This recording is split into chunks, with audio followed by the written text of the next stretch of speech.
The 12-year-old girl kept pointing to her nose and saying, "There's something living in there."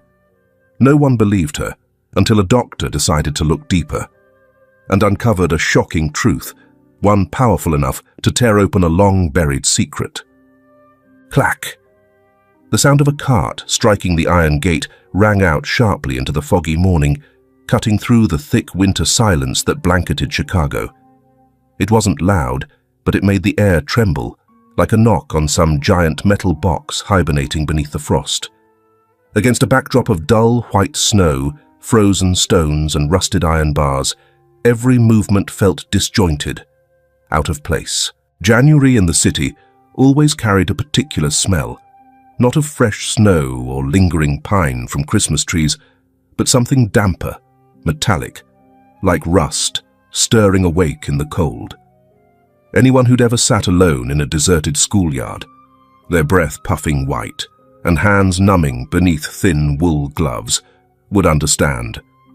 That smell didn't just cling to your skin. It crept into your thoughts. Alyssa, 12 years old, thin and slight, with eyes that always seemed to carry something unspoken, sat on a stone bench near the school's back gate, where the winter sun barely brushed past before vanishing again. Her knit cap had slipped back, revealing sweat-damp brown hair clinging to her forehead. One hand clutched the strap of her backpack, the other kept scratching at her nose, quick, anxious, like a reflex she couldn't control. Is it happening again? The voice came from her right, soft, but enough to make Alyssa flinch. It was Eleanor, the only classmate who still spoke to her, a quiet girl with loose curls, who didn't say much, but saw more than people realized. Alyssa turned. Her eyes were red, not just from the cold, but from another sleepless night.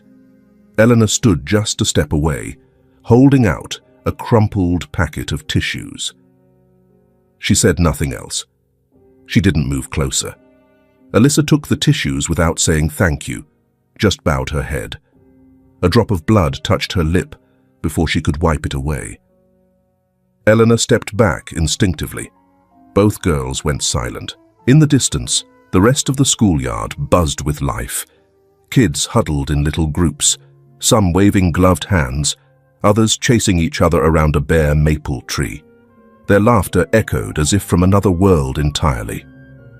Alyssa pulled her scarf up over her mouth and shrank into the bench, like she wanted to disappear into the frozen stone.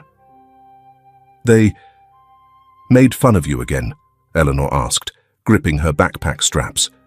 She didn't look at Alyssa, just stared at a sled lying abandoned on the frost-covered grass.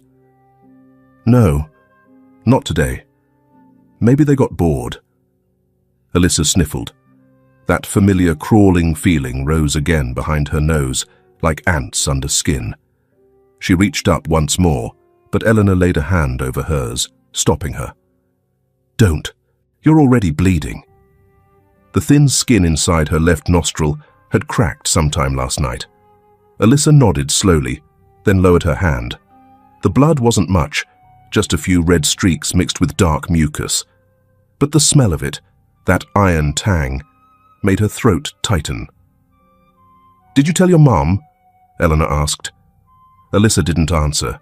That simple question was the one thing that made her face harden. She shook her head. Eleanor sighed, but didn't press further. A school bell rang out, drawing all the children back inside. Alyssa stayed where she was. Eleanor turned to leave, her shoes scratching softly over the dry ice. She looked away, but her eyes never quite left Alyssa's curled-up figure. Left alone, Alyssa closed her eyes. The itching spread up behind them, deep into the sockets. Inside, something stirred, like soft roots pushing through the smallest blood vessels. She didn't need a mirror. She could feel it. "There's something living in my nose." She whispered it to no one in particular, but the wind carried her words away, sweeping across the empty yard, slipping along the rusted barbed wire fence, like something bleeding beneath the cold, pale sunlight of a brand new year. The wind never reached the back row of the third-floor biology classroom. The windows, had been nailed shut since last year, after a minor incident left a student with a serious cold. The chill still crept in through the cracks between the old bricks, but not enough to stir the air. Just enough to make the pages of books tremble slightly as students turned them with ink-stained fingers. The only steady sounds were the scratch of chalk against the board and Miss Catherine's voice, calm and even, as if reading from a newspaper. Miss Catherine had been teaching biology at the school for 18 years, a thin, middle-aged woman with neatly pinned brown hair at the nape of her neck. She was always immaculately dressed and adhered strictly to her lesson plans.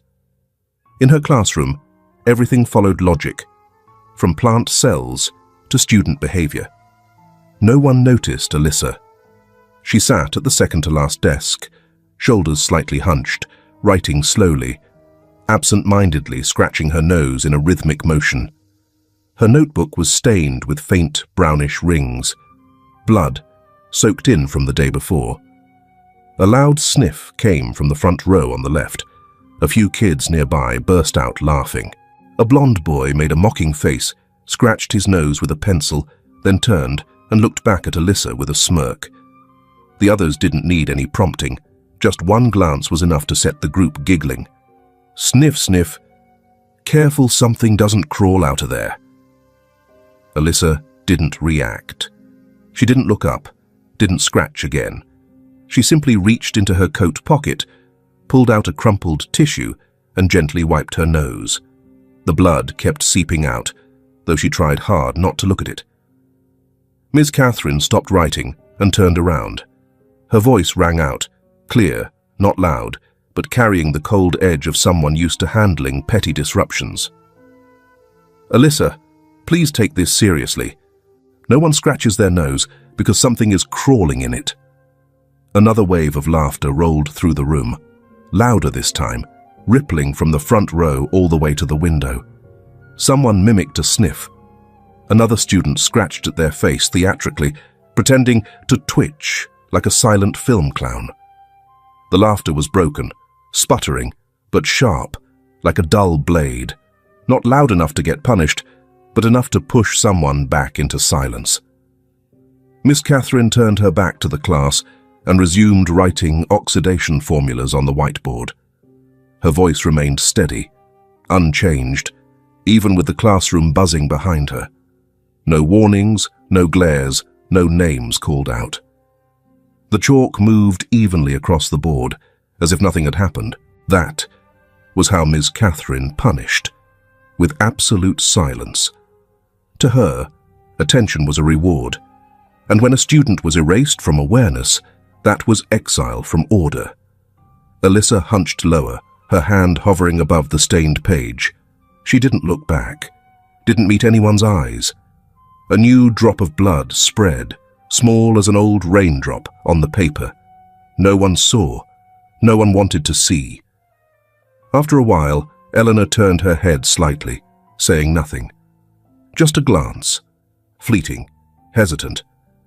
Alyssa knew Eleanor wasn't laughing with the others, but in moments like this, she wasn't brave enough to stand with her either. Alyssa didn't blame her. She understood. Eleanor was still the only one who had ever chosen to sit beside her on the coldest days. The bell rang. Salvation in the form of sound. Chairs scraped loudly against the floor as the class shot to their feet. Alyssa remained seated for a few extra seconds, waiting for the others to leave, then slowly stood. She drifted into the hallway, clutching her books tightly to her chest. In the girls' restroom, she shut the door and leaned against the tiles. The fluorescent light above flickered, casting shaky patches of brightness like questions left unanswered. Alyssa looked at herself in the mirror, dark circles under her eyes, the bridge of her nose raw and red. Skin around it scraped and irritated. A fresh trickle of blood began to leak from her left nostril. She didn't panic. She tilted her head slightly, observing, as if trying to understand someone else living inside her own skin. It's not just in my head. The whisper barely escaped her dry throat, as thin as the rustle of paper. Alyssa pressed her hand to her left cheek and closed her eyes, trying to steady her breathing. A strange feeling swelled inside her. Not exactly pain, but a slow, spreading movement. Something soft, something alive, sliding beneath the surface of her skin. It didn't sting, but it was undeniable.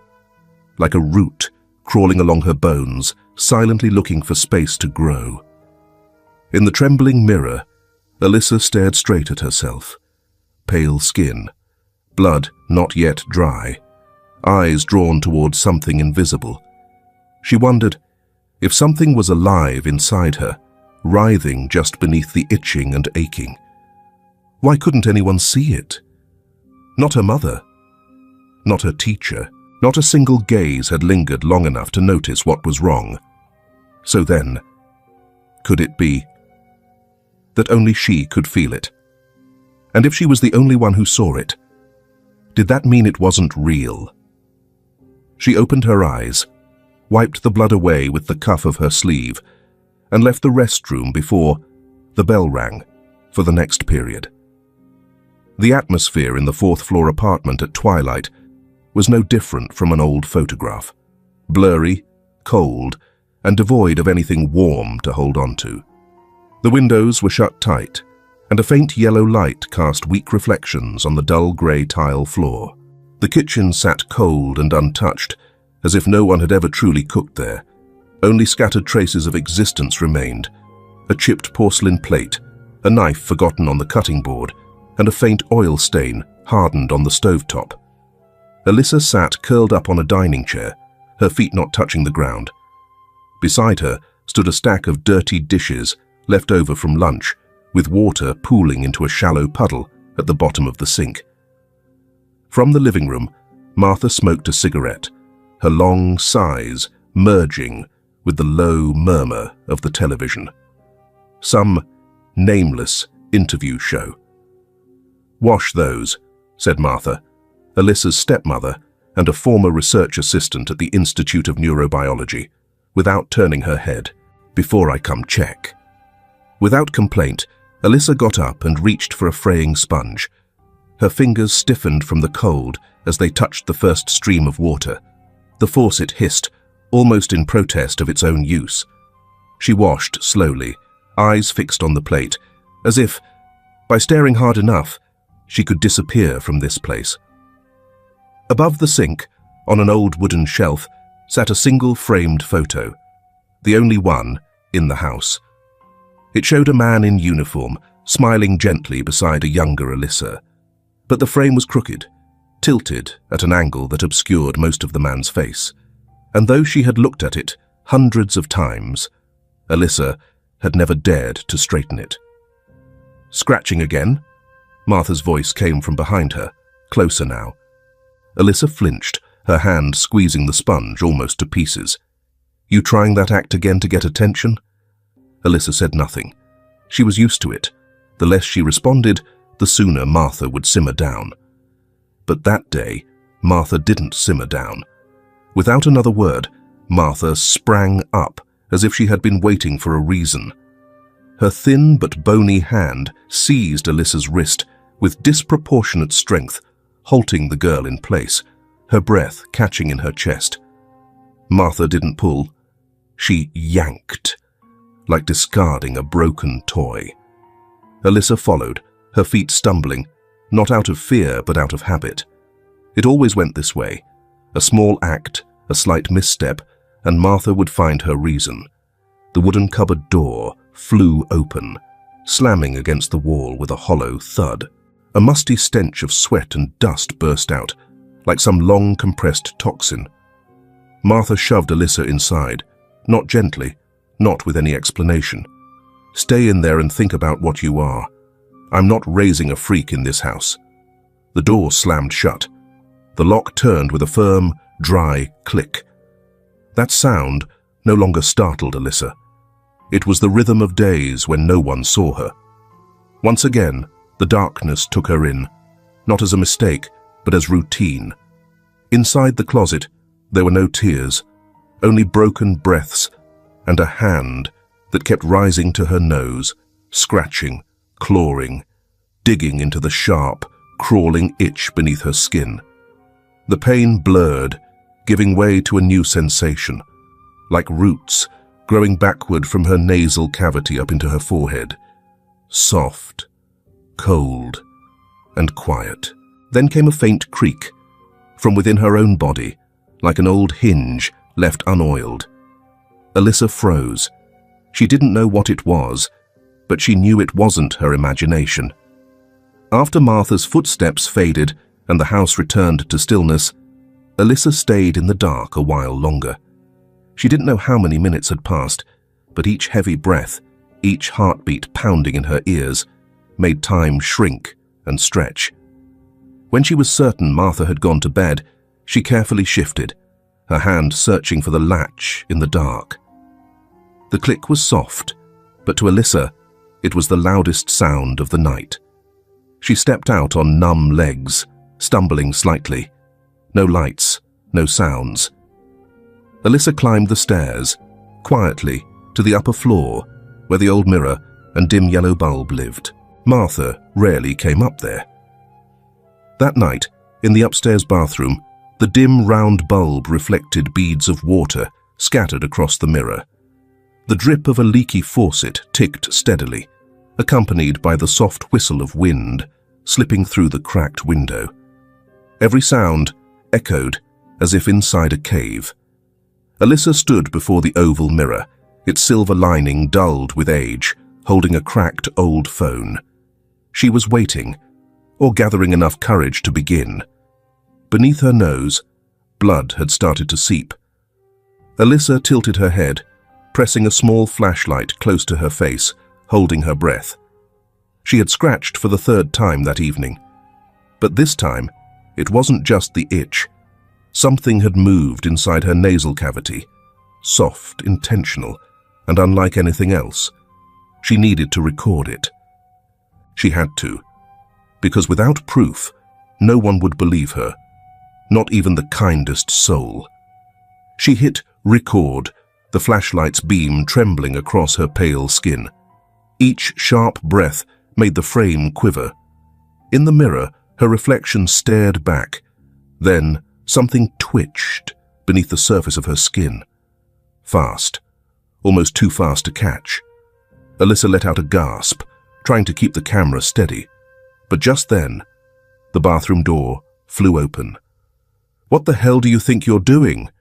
Martha's voice rang out, cold and sharp like a blade. Before Alyssa could hit stop, Martha lunged forward and snatched the phone. It hit the tiled floor with a heavy crack. Shards of glass flew. A new fracture joined the old ones. "You want the world to think you're some kind of monster?" Martha screamed, her heels striking the floor as she backed away, her eyes flaring with both anger and fear, as if even she was afraid of what the girl might prove. Alyssa said nothing. She knelt down and picked up the broken pieces. Blood from her nose dripped onto her hands, mixing with dust and glass. The screen was shattered. The battery had popped loose. The video hadn't saved. Just like that, it was gone, as if it had never existed. She stayed there for a few minutes longer, hands bloodied, her face unreadable. No tears, no sighs. But her eyes, they never left the blurred reflection in the mirror. "I know I saw it," Alyssa whispered, just loud enough for herself to hear. Beyond the tightly shut door, Martha's footsteps faded down the hall. The room returned to silence. And in that silence, Alyssa felt it. The fear wasn't of what was inside her. It was knowing that no one would ever believe it existed. There's a certain sound that belongs to the schoolyard during recess. A kind of chaos that's easy to recognize, but hard to name. The crunch of shoes on gravel, the crinkle of snack bags being crushed, the wind rustling through dry leaves, and sometimes a burst of laughter that shatters into the cold air. Alyssa sat on the steps beside the grassy patch behind Building B, a quiet corner few students visited. The elbows of her uniform shirt were worn thin. Her hands clutched a wool beanie. shielding fingers stained with dried blood from sight.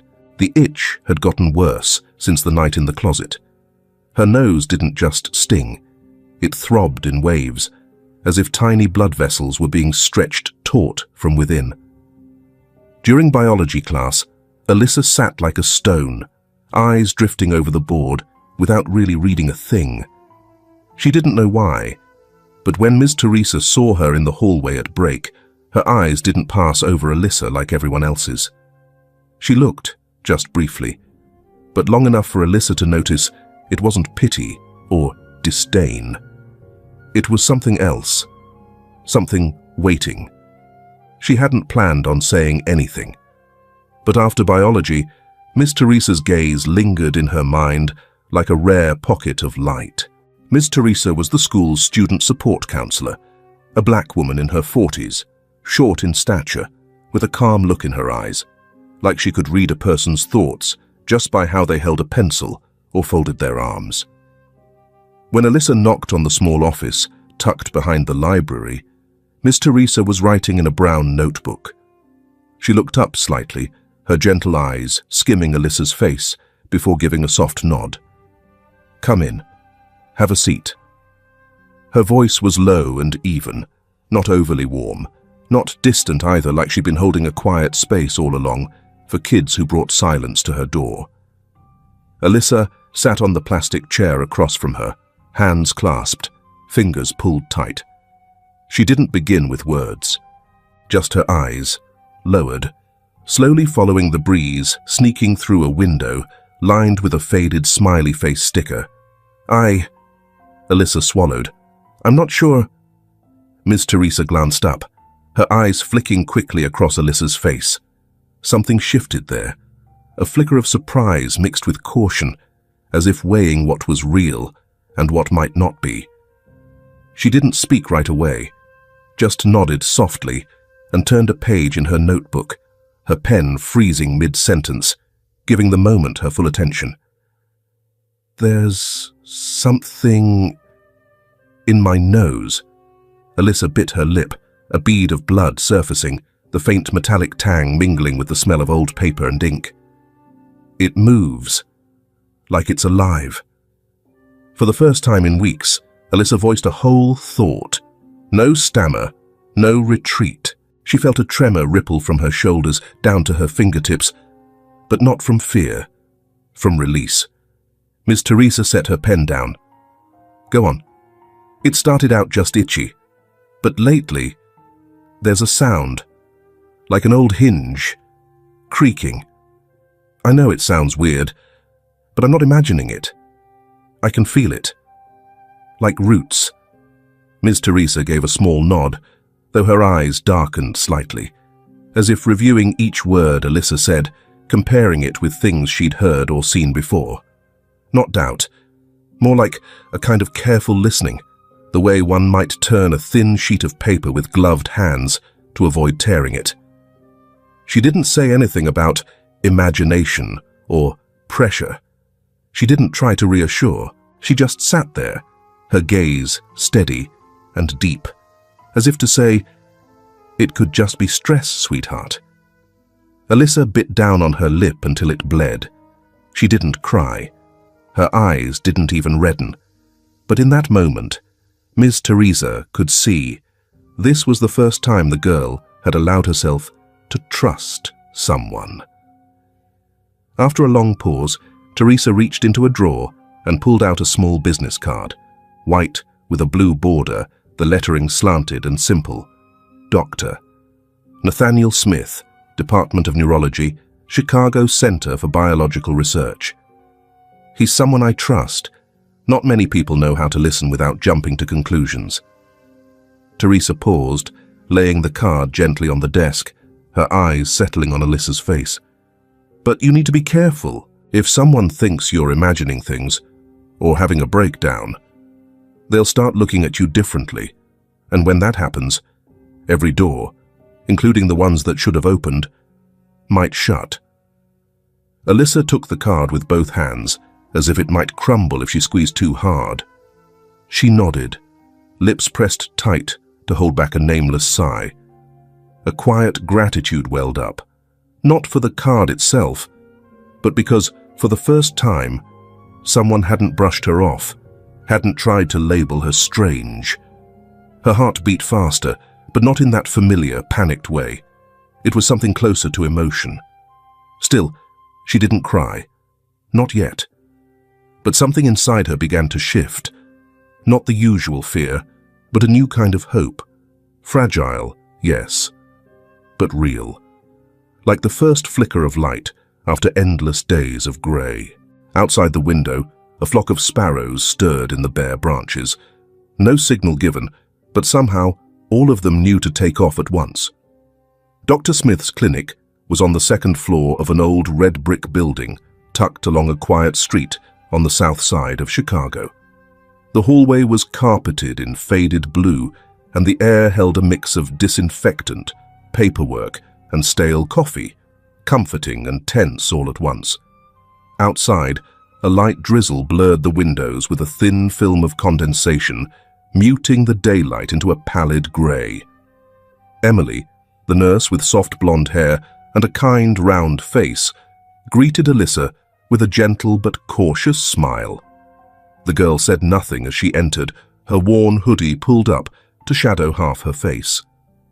The clinic felt more like a private study than a formal medical office. Children's drawings were scattered across the walls, a few old toys were neatly stacked in a corner, and a wooden clock ticked slowly, as if dragging out time on purpose. The chairs were covered in grey fabric, clean but slightly sagging. Alyssa sat down, tucking her legs in and folding her hands in her lap. She avoided everyone's gaze, staring instead at a faint circular stain on the floor, maybe from some long-dried spill. Smith, a middle-aged man with salt and pepper hair and half-rimmed glasses, sat across from her. He didn't open a chart, didn't hold a pen. He simply placed a box of tissues on the desk and gently slid it toward her. No one spoke for the first 5 minutes. Emily stepped out, leaving the two of them in the closed room where even the hum of the ventilation fan sounded like breathing. Alyssa sniffled once. Dried blood still clung to the edge of one nostril from that morning. "You can talk," Smith said at last, his voice low, without opinion. "Or you don't have to. But sitting here means you've already come far enough that turning back isn't really an option." Alyssa didn't answer right away. She looked down at the hem of her hoodie, then slowly raised her head. In her eyes shimmered a thin layer of tears that never fell. She didn't cry, but when she spoke, her voice was hoarse. "It lives in my nose. Something. It has an eye." Smith didn't nod, didn't frown. He only tilted his head slightly, as though listening to a strange piece of music. "Not my eye," Alyssa went on. "It's another one. It opens whenever I scratch. Then there's a sound, like a creaking door." Still, Smith asked no questions. He reached for a small, worn notebook and jotted a few short lines, more like someone noting something important than making a medical diagnosis. There was no sarcasm in his face, no judgment. Alyssa glanced at his hand, steady, nails trimmed, no ring. "Do you want me to take a look inside?" She hesitated. For the first time, someone didn't treat her like she was rambling nonsense.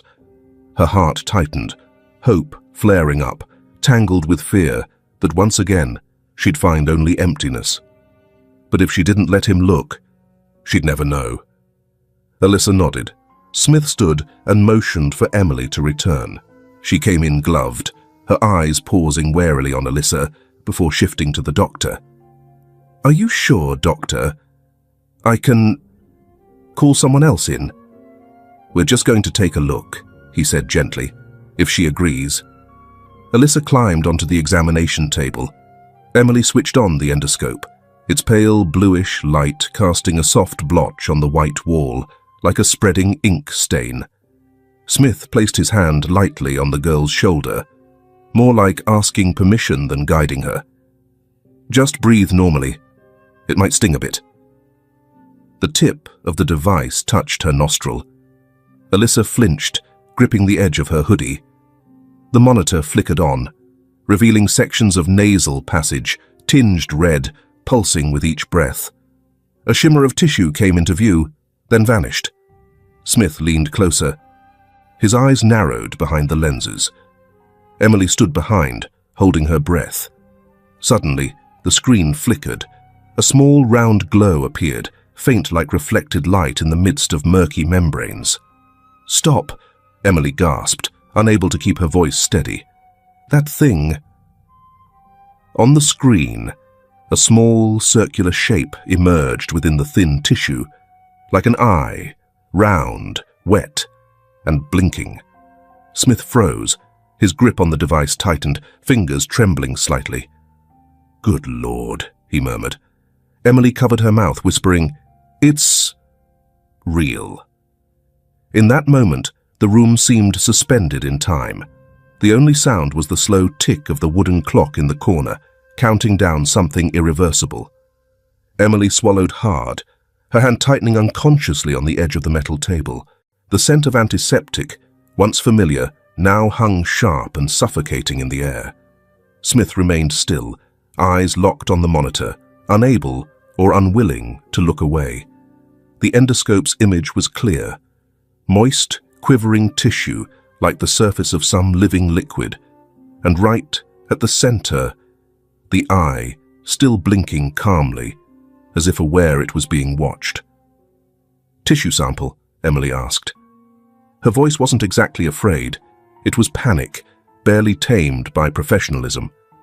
Smith slowly shook his head, his eyes never leaving the image. "Number not yet. We need further tests. We need another witness." He reached to switch off the device. The screen went black, but the air didn't clear. Something strange had settled into the room. "Call Dr. Raymond at Johns Hopkins. Tell him to come as soon as he can," Smith said quietly, but each word landed like a weight in the silence. "And say nothing to the press. Nothing." Emily nodded. Her eyes flicked to Alyssa, still sitting motionless, her hands trembling slightly, but something in her gaze now glowed with a strange light. The screen was dark, but for Alyssa, that image was etched into memory like a vivid scar.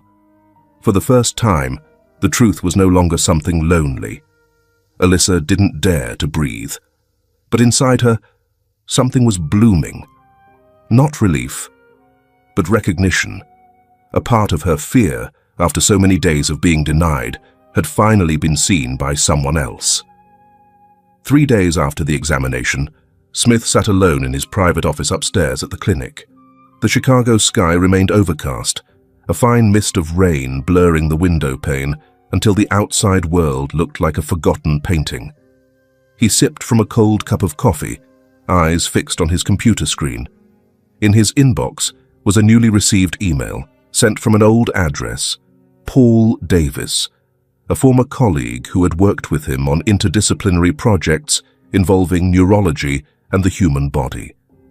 Neurocircuit Project, codename Scope 12, Phase 1 trial in 2013, cancelled with no published results, the email read, succinct and to the point.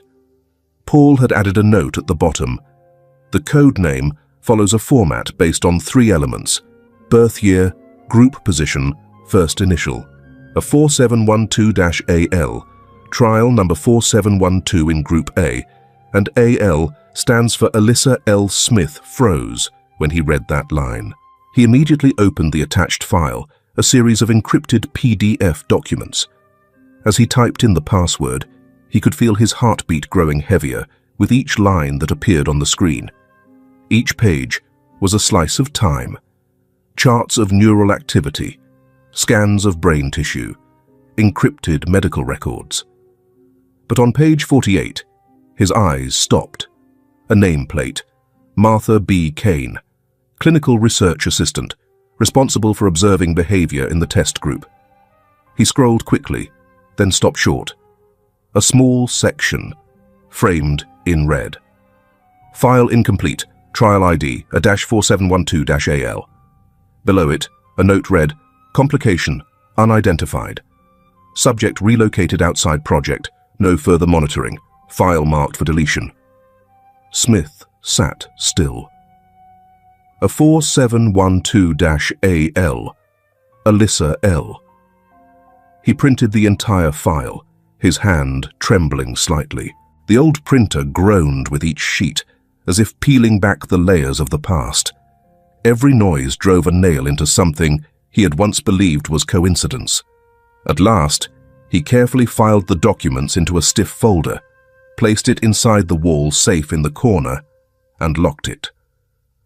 Just the day before, after finishing the endoscopy with Alyssa, Smith had made a call to Raymond Klein, a top professor at Johns Hopkins, the institution where Smith had studied and conducted research early in his career.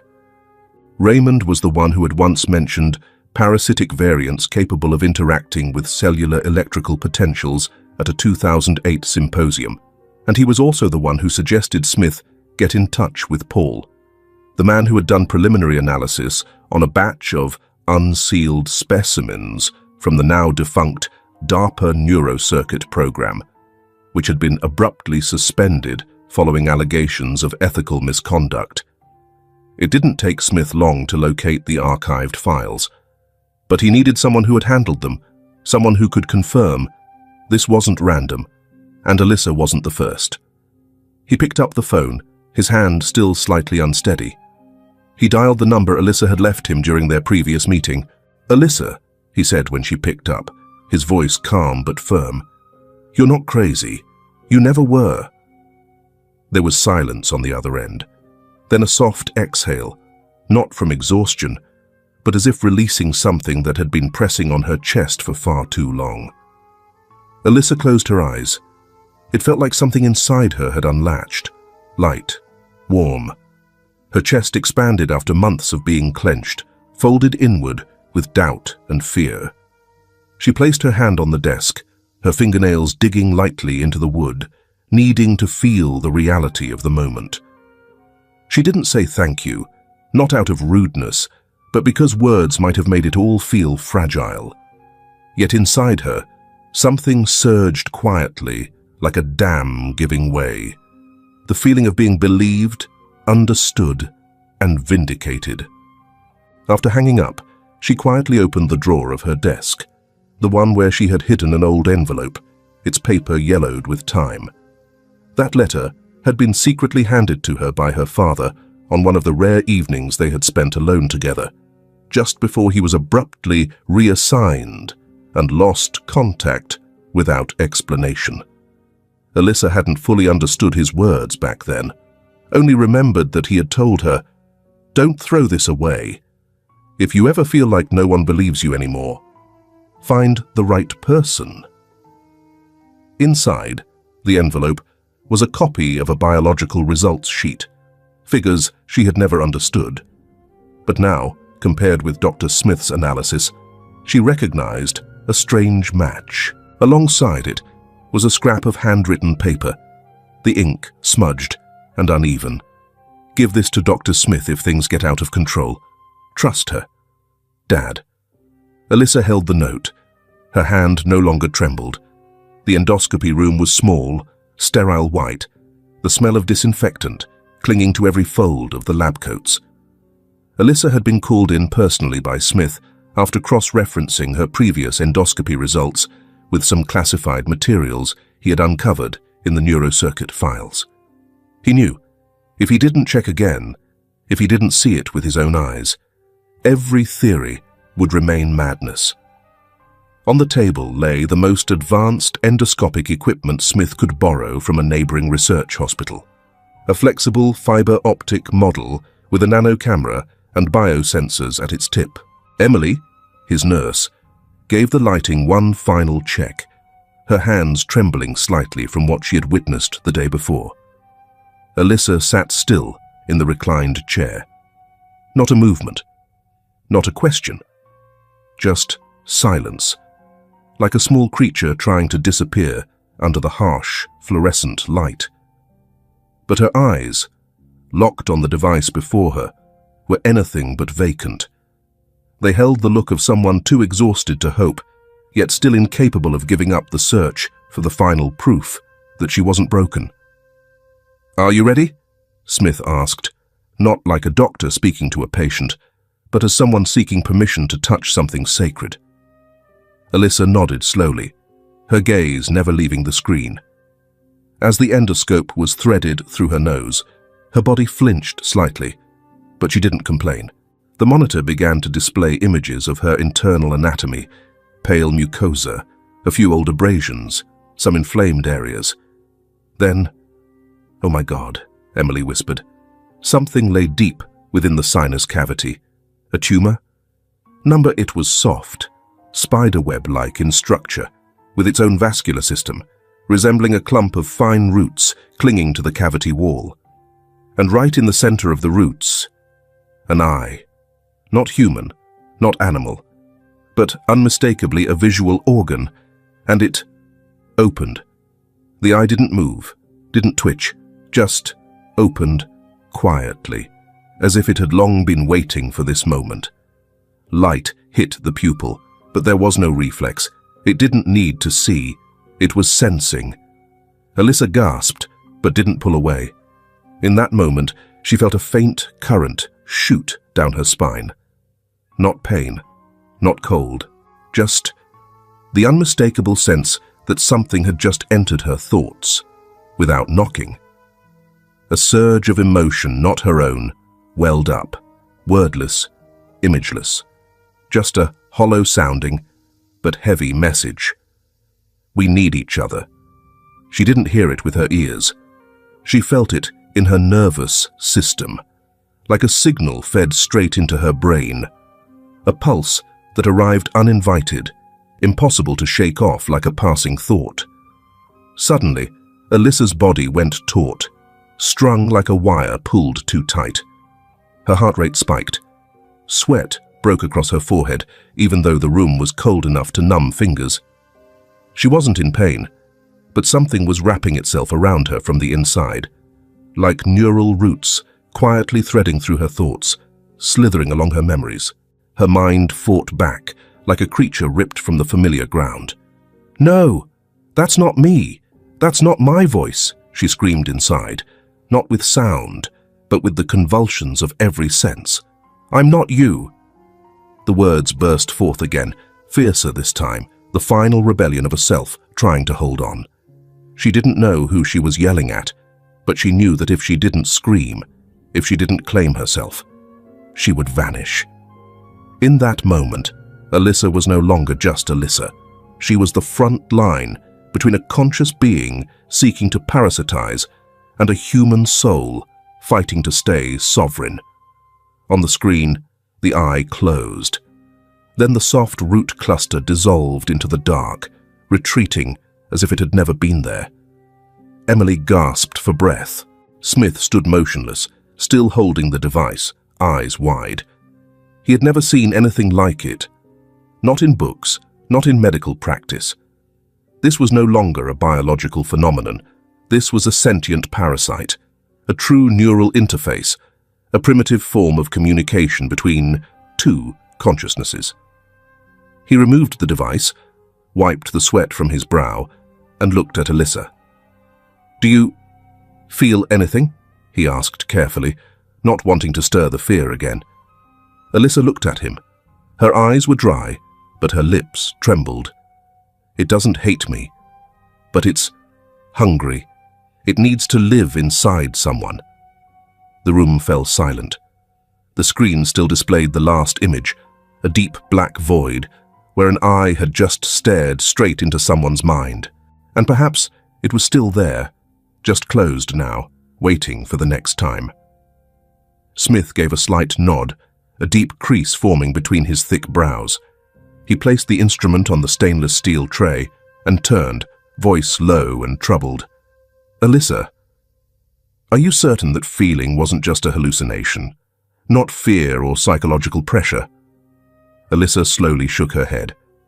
"I used to be afraid of it, but this time, it spoke, not with a voice. It sent emotion, an emotion that wasn't mine. Like someone was..." thinking through my nerves. Smith exhaled deeply. He didn't doubt her, but the precision in her description chilled him more than any lie could. He sat down beside Alyssa, moved the scope aside, and looked at her with a softness only earned through tension. "Where did your father work?" he asked gently, without pressing. Alyssa hesitated, then reached into her coat pocket and pulled out an old, quarter-folded, torn paper. She handed it to him without a word. Smith opened it. It was a handwritten letter, the script masculine, slanted, but strong. The writer was Alan Wilson, Alyssa's father. He described strange symptoms that had appeared in his daughter since she was 4, persistent itching with no clear cause, changes in behavior, and one final detail, a suspicion that a being was living parasitically in his daughter's nervous system. At the bottom of the letter, hastily scrawled and ink-smeared, was a line. "If I disappear, find Teresa. She believed me. And she believes in the girl."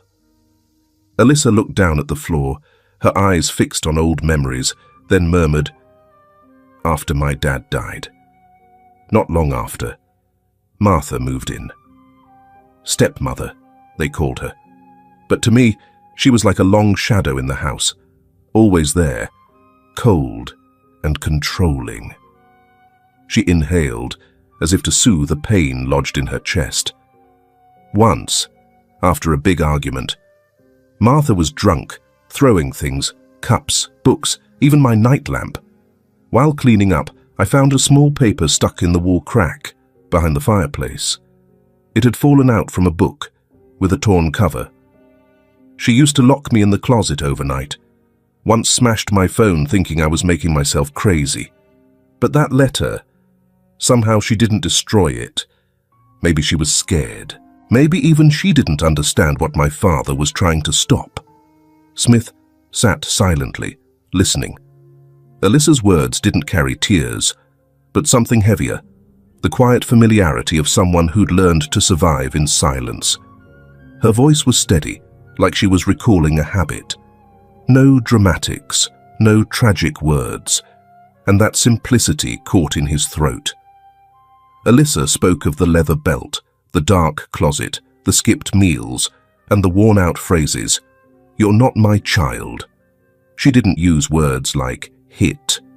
She said dragged in, thrown, locked up, as if not naming the pain made it just a little smaller. Smith didn't interrupt, didn't take notes. Only his eyes, growing red with a mix of anger and sorrow. When Alyssa finally stopped, her hand was clenched tightly around the hem of her shirt. He waited a few seconds, then gently placed a hand on the table, close enough to offer safety, not close enough to frighten her. He paused, then spoke in the low tone of a father trying to steady his child. "Alyssa, you don't just need saving from that creature. You need to be safe from the woman who did that to you. And to do that, I need evidence. Can you help me?" She looked at him. Her gaze wavered for the first time. "Do you have anything? Injuries, pictures, letters from your father, or anything she said that you managed to record?" Alyssa nodded softly. "There's a letter. My dad hid it behind the fireplace. I found it after an argument, when Martha was drunk." Smith exhaled. He looked at Alyssa, not as a patient, but as a survivor who deserved to be heard. "You're braver than most adults I've ever met," he said, slow and sincere, "and I will stand by you. But to begin, I need to keep everything you have, every detail, every scrap of paper. It could be the key to getting you out of this." He stood, voice turning resolute. "I need every document related to parasitic neural structures, especially fungi or plant root systems that interact with cellular electrical activity. Go through the DARPA reports from 2008 and..." He turned to Emily, his gaze sharp as a blade. "Call Paul. Tell him, what's inside Alyssa is sentient, and the scariest part, it knows we saw it. Smith had spent the entire night reading and rereading the handwritten letter Alyssa had given him. Faded ink, shaky strokes, as if the paper itself was struggling against time to preserve a warning. In it, Alan Wilson mentioned a location. The place where it all began, Lincoln Middle School, where I used to teach. If someone brave enough listens, they'll know I'm not crazy. That line haunted Smith. The next morning, instead of heading to the lab, he changed course and drove toward the western suburbs of the city. The old school where Alyssa's father once taught had fallen into disrepair, but the red brick walls and echo-filled hallways remained. Above the rusting gates, a faded sign still read, "Lincoln School, Nurturing Minds and Courage." Smith entered the archive room with a thick folder under his arm, his eyes scanning swiftly through chronological records. He had made an appointment with the former principal, Raymond Klein, a silver-haired man with a voice raspy from too many cigarettes, waiting in the old administrative office. At the mention of Alan Wilson's name, Klein froze for a few seconds. His gaze turned distant, as if yanked back into a memory. He sat in silence for a moment, then gently opened the left drawer of his desk and pulled out a faded, curled-edge photograph. "I kept this. Not just for the memories," he said, his voice dropping. "Alan was a close friend.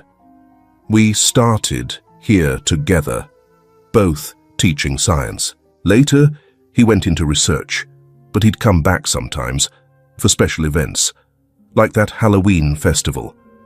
He pointed at the photo, young Alyssa in a princess dress, holding tightly onto Alan, who was bending down with a warm smile. But in the background, a shadow of a woman with red hair, eyes fixed intently on father and daughter. Smith didn't need to be told the name. He knew. Martha. Klein continued, eyes still on the photo. "That day, Alan told me about a strange project he'd stumbled upon while working with the Department of Education. Something involving the implantation of biological structures in children, supposedly to enhance neural sensitivity. Alan was suspicious. He once said to me, 'If someone's putting a creature into a child's brain, it's no longer science, it's a crime.'" Smith sat motionless. What he'd just heard nearly confirmed everything he and Paul Davis had been investigating. He also spoke, Klein added, about a woman named Martha, a research assistant, and someone he got involved with not long after his wife passed away. "I think Alan trusted the wrong person." "Did he mention Alyssa?" Smith asked, his voice almost breathless. "Yes." Klein nodded. He was worried. Said the girl might be a target, that they were looking to use Alyssa because of some compatible genetic traits, something about neural voltage in children and innate emotional capacity. I didn't understand it all, but he was terrified. A few weeks later, he had an accident. Then Martha came back, with custody papers. Smith's hands curled into fists. Now he understood why Alyssa carried that thing inside her, and why it was so deeply bonded. "She didn't kill Alan," Klein said, as if reading Smith's mind. "But I believe she handed him over to the people who could, and kept Alyssa for being the last living specimen from a project Alan tried desperately to bury." Smith nodded, but his eyes no longer held the cold logic of a doctor. They reflected a man who knew what he had to do. He took out his phone, snapped a picture of the photo, then stood, laying a hand lightly on Klein's shoulder. A silent, "Thank you." "This is what I came for," he said quietly. And in his heart, he thought, "It's time to bring everything into the light, for Alan, for Alyssa, and for the children who never got the chance to say, 'It hurts,' and be heard." As he stepped out of the school, the late afternoon wind had begun to rise. Smith pulled his coat collar higher, walked briskly to his car, his chest heavy. What he was about to do now was no longer just for Alyssa, but for a truth that had been buried too long. He knew The road ahead would not be about science alone. That night, just as Smith arrived home, an old car stopped 3 blocks down. In the darkness, a figure sat still behind the wheel, eyes locked on every movement inside the house, lit with warm, yellow light. It was Martha. On the passenger seat beside her lay a stack of old documents, clipped together with a note labeled Wilson, unsubmitted draft. After confirming Smith had gone inside and drawn the curtains, Martha started the engine, turned around, and vanished into the city's shadows.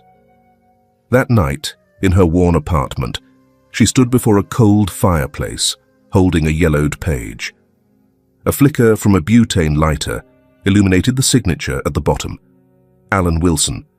Without hesitation, she burned the page, muttering as if casting a spell, "No one must know." No one. The following afternoon, the sky over Chicago remained a leaden grey. The wind whistled softly down the empty corridors of Westboro Clinical Neurology Institute, a specialized affiliate Smith had worked with during his research years.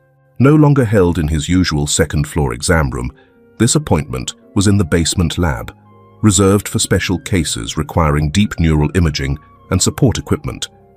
Emily, Smith's loyal nurse, had arrived early, along with 2 technicians and a resident physician from Johns Hopkins, invited by Raymond, Smith's former colleague. When Alyssa stepped inside, the room was so quiet she could hear her own footsteps echoing on the white tile floor. The smell of disinfectant, the sterile glow of overhead lights, the arc of large monitors surrounding the central endoscopy table. It all reminded her of science fiction movies. But what they were looking for here was real, and it was inside her. Smith stood waiting by the control station, tall and lean, his lab coat buttoned, glasses snug on his face. When he saw Alyssa, he didn't speak right away, just motioned for her to sit. She wasn't wearing a coat, only clutching a cracked phone taped together, like a small charm carrying fragile hope. After a moment of silence, Smith lowered his voice. "Do you want to try taking it out? We'll be careful. Emily's here, and a team from Johns Hopkins. If you're not ready, we can wait. But if you are, today's the day." Alyssa swallowed hard. Her fingers clutched at her shirt hem, then loosened, then clenched again.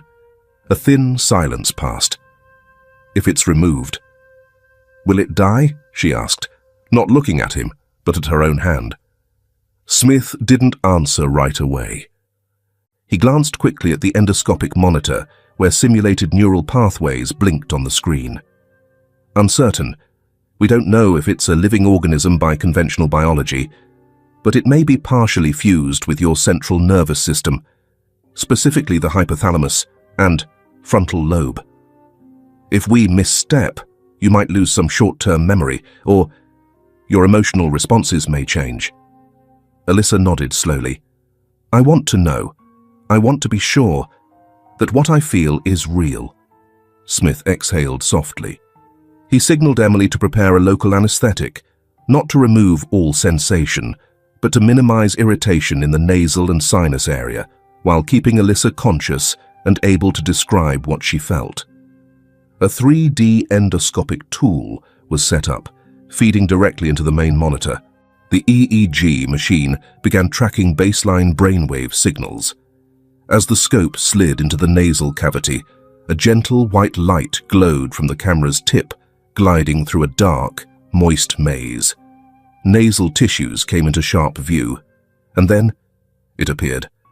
A darkened mass, not large but covered in tiny, filament-like roots, gripping tightly near the upper nasal wall, close to the olfactory bulb.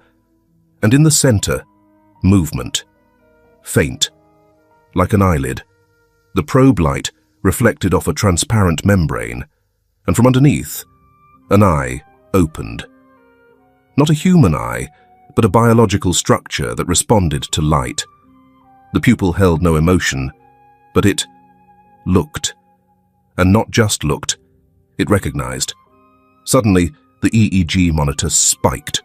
Frontal lobe activity surged, blinking wildly. Alyssa shivered. Not from cold, but from the unmistakable rush of emotion flooding back into her heart. Not words, not a voice. Just a deep, instinctive plea. Don't leave me. She wanted to speak, but her throat closed up. And then, a sound rang out. Not through her ears, but inside her mind. We need each other. Smith tightened his grip on the camera. Emily held her breath, eyes wide. Withdraw the scope, he said. Slowly. Don't hurt it, and don't hurt Alyssa. As the camera tip exited the nasal cavity, the image vanished from the screen. But the eye, it lingered behind the skin, as if etched into the memory of everyone who had seen it. Smith turned to the medical team. This is no longer a pathology. This is a conscious biological entity, and possibly from an evolutionary path, unlike anything we've ever known. He leaned down, his gaze softening, looking directly into Alyssa's eyes. You just did something very brave. And now, you're no longer alone. The next morning, Smith decided to print all the images, along with a copy of the handwritten letter, the neurocircuit case file, and the endoscopy chart marked with the note, Abnormal Neural Response. He placed everything into a large folder, then picked up his phone and called the city prosecutor's office. I have evidence related to a case of abuse and illegal experimentation involving a minor. The victim's name is Alyssa Wilson. Smith also called the police. At the same time, across the city, officers approached Martha, acting on a temporary investigation order issued by City Hall. During questioning, one officer laid a document in front of her. It bore the name Alan Wilson, along with photocopies of the neurocircuit research. Martha didn't scream. She didn't deny it. She simply looked up at the officer, her lips pressed together like someone who had long known the end would come. In a brief, distracted moment, she said quietly, "He wanted to reveal everything. I just wanted to keep it quiet. It's something no one should ever know." 3 months later, Martha stood trial. She was convicted of child abuse, unauthorized bodily interference, and destruction of personal property to conceal evidence. Though she remained silent to the very end, the verdict was clear. 18 years in prison, no possibility of parole. Alyssa, under the temporary care of Child Welfare Services, was placed in a special support center. There, she learned to draw, to play instruments, and began a course of therapy combined with medical observation. Strangely, the organism inside her stopped developing. It didn't attack, didn't spread deeper. It simply existed, as if some unspoken agreement had been made. Smith, after submitting all documents to a federal research agency, was invited to speak at the International Biology Conference in Toronto. His presentation, Biological Interfaces and the Final Frontier of Perception, was hailed as groundbreaking. The press called him the first man to hear a voice not of this world and still hold on to his conscience. One early summer afternoon, in the garden of the rehabilitation center, Alyssa sat beneath a maple tree, gazing up into its leaves. She no longer scratched her nose, but now and then, ever so gently, she'd touch her temple and smile, as if someone had just whispered her a secret. And for the first time in 6 years, she thought of the future not with fear, but with quiet trust. Alyssa's story isn't just the strange survival of a girl with a living organism inside her nose. It's also a silent reminder. Many kinds of pain in this world don't show on the surface. They live quietly within us, like roots, silently threading through nerves, memories, and childhood. And sometimes, what we need isn't a promise to understand, but simply a gaze without suspicion. In a world where even a small scar can be dismissed as exaggerated, perhaps the most miraculous thing is when someone looks at you, not with fear, not in a rush to diagnose, but gently asks, "Would you like to talk about it? And you, have you ever carried a pain no one else could see? Has anyone ever believed in you before you believed in yourself?" I hope after this story you'll be a little gentler with what seems unusual. And if today feels heavy, please know you're still moving through it, just as Alyssa moved through a very long darkness. Are you okay? If not, you're welcome to share, or simply stay here, quietly, like someone who's finally being heard.